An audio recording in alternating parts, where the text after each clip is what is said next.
33-year-old Tiane Brown was smart, sexy, and single in both relationship status and parenthood.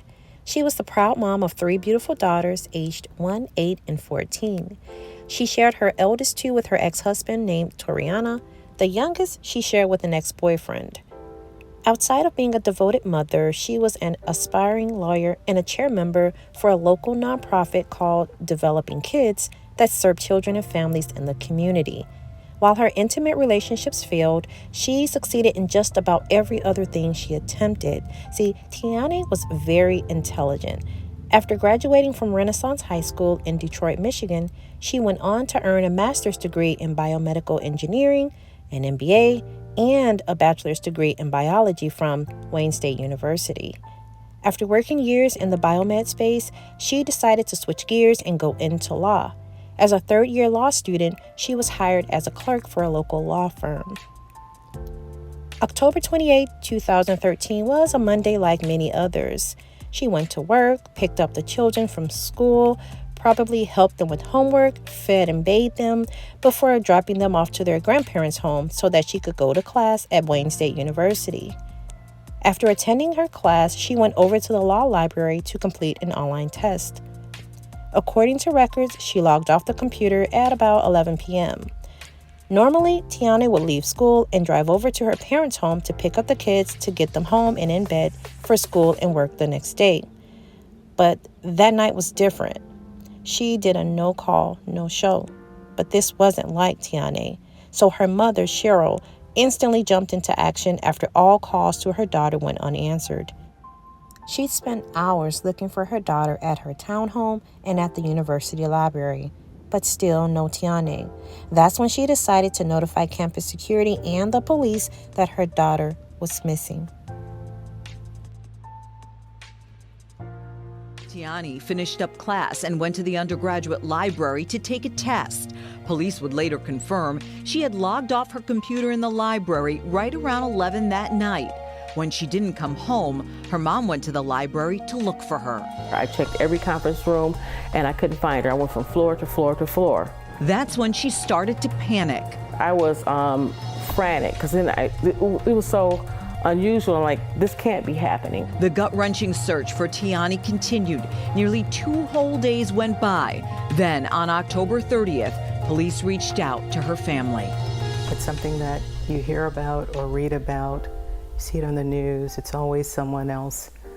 But to experience it yourself, it's kind of hard to define. It's just stunning. You're in shock. Police found Tiani's body still in the driver's seat of her purple Chevy Trailblazer. She had been shot behind the ear, her head face down on the dashboard. 2 homeless men had found her car parked here in this fenced-in area near the old Packard Plant on Detroit's east side. The door was open, and she had her seatbelt on, so whoever it was, they said she was comfortable. She was driving barefoot.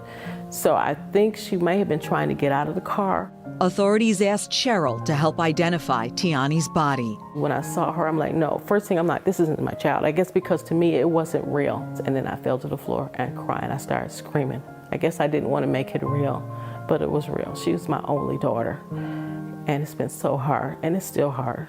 I still cry. My heart still aches at times. Sometimes I'm in the bed and I say, Lord, I'm suffering.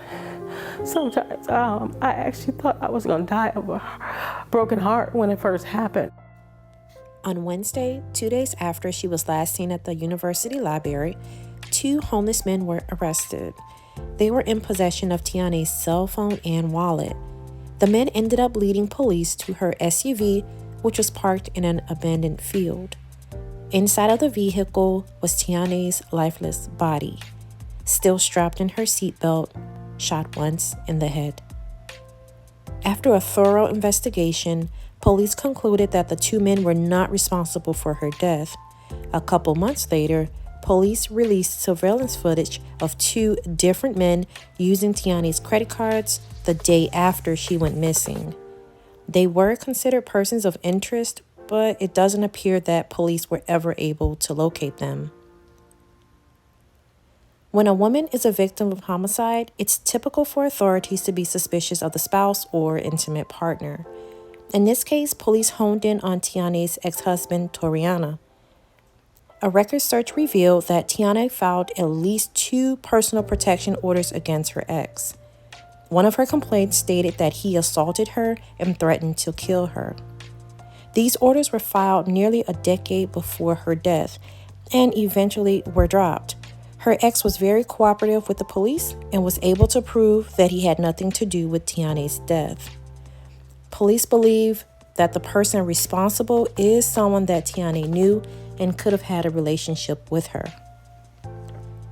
Unfortunately, almost 10 years later, there has not been anyone charged with her murder. They say time heals all wounds, but in this sad situation, I don't think that wound will ever heal, especially since the monster that committed this crime is still out there living amongst us. Crime Stoppers of Michigan, in conjunction with the family, are still offering a cash reward of up to $10,000 for information that leads to an arrest. If you think you know something, please call Crime Stoppers at 1-800-SPEAK-UP. All calls and rewards are anonymous.